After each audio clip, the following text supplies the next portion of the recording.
Installation of the floored unit.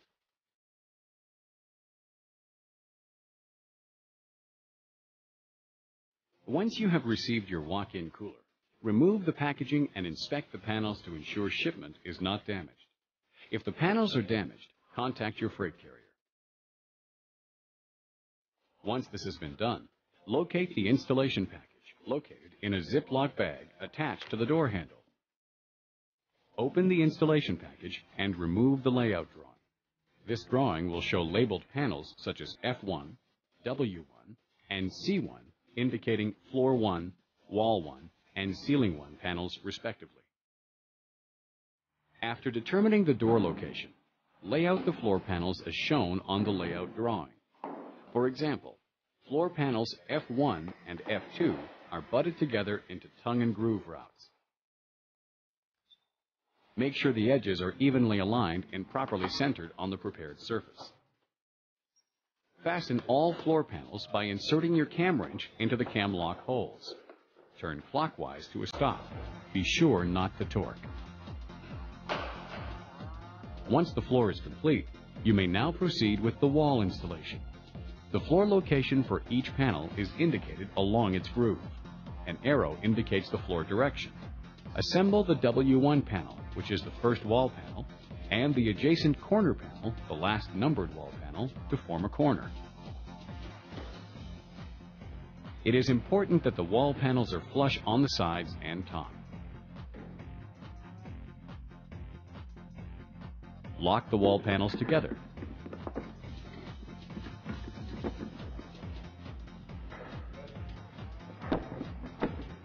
Do not lock the wall panels to the floor at this point. This will give more room for adjustment as you assemble the cooler. It may be necessary to adjust accordingly. Continue installing the wall panels in opposite directions around the perimeter of the floor in order to maintain even balance.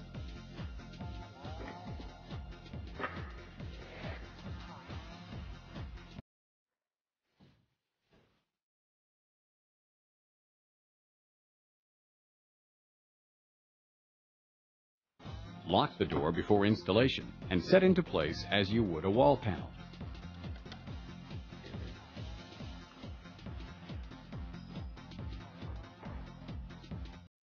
The perimeter of the door should be flush after locking the frame in place. Set the header into position and lock it to the door before locking the door to the wall.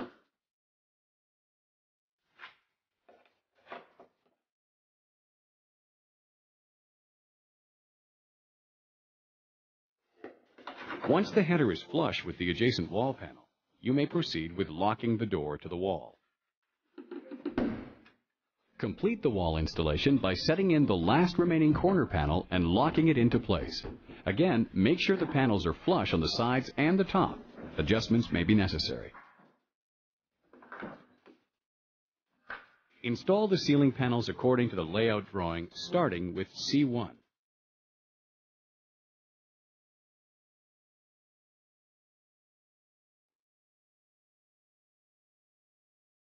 Make sure the outside edges are flush with both the wall and the adjacent ceiling panels. Set into place and lock together. Lock progressively, leaving the cams closest to the next incoming ceiling panel unlocked. This will leave room for adjustment if necessary. Once the next panel is in place, lock the two together and move on in this fashion. Continue installing the ceiling panels in numerical order.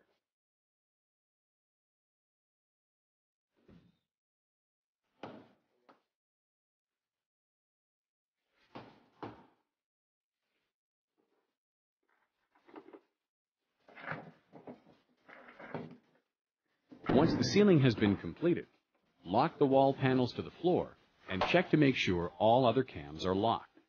Set the door threshold into place and screw to the floor panel. Install the light bulb and light fixture. The electrical diagram is located in the installation package. The power should be hooked up by a certified electrician. Insert the cam hole plugs by gently tapping into place.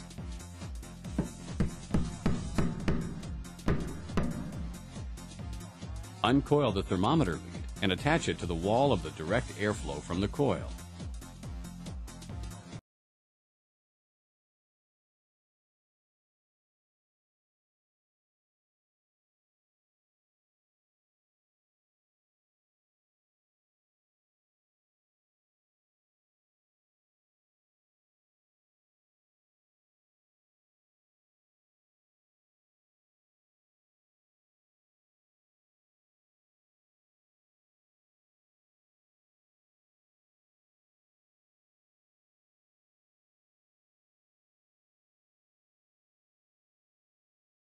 Step in installing the floorless walk-in is to lay down the screeding on the prepared surface.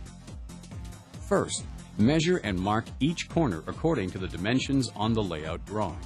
Then, measure the diagonals. These two measurements should equal each other to ensure the placement of the screeding is square. Once this is done, using a chalk line, mark these measurements. This will represent the outside edge of the screeding.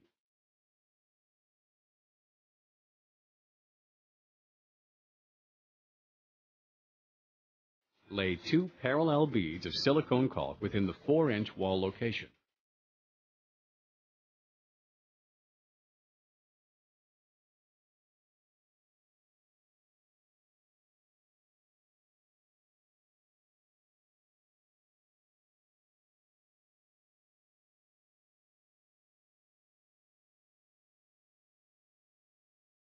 Set the screeding into place with the outer edge against the chalk line according to the screeding layout.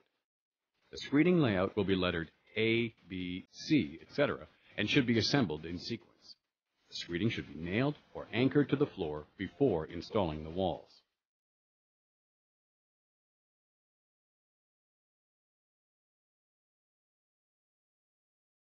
Place the wall inside the screeding floor corner first.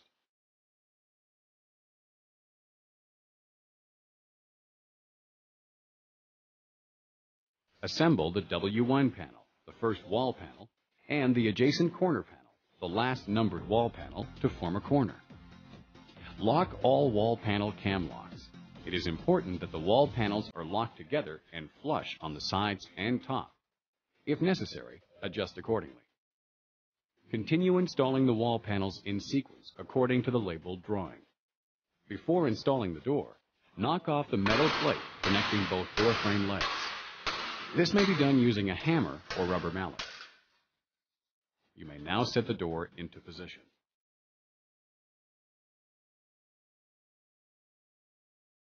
Once the door has been installed, make sure it is flush with the door frame around the perimeter in a closed position. If the door is not flush, adjust by moving the door frame legs in or out at either side. Once the door is flush with the door frame, lock into position and center the aluminum angle brackets at the base of each door frame leg. Attach the angle bracket to the door frame leg using lag screws. Attach the angle brackets to the floor using expansion bolts. Refer to the floored instructions for the remainder of the installation.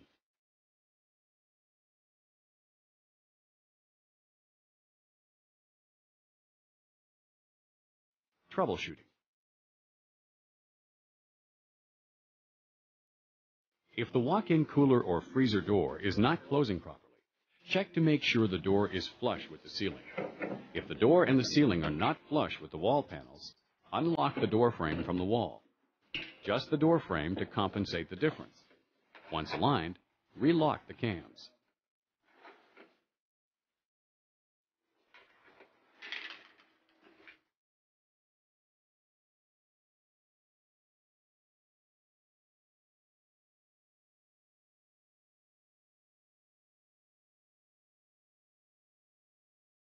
If the walk-in cooler or freezer door is out of alignment, the door may not lock.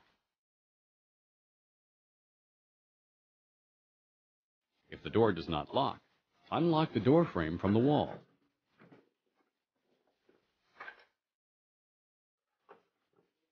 Adjust the door frame and realign it with the wall panels. Once aligned, relock the cams.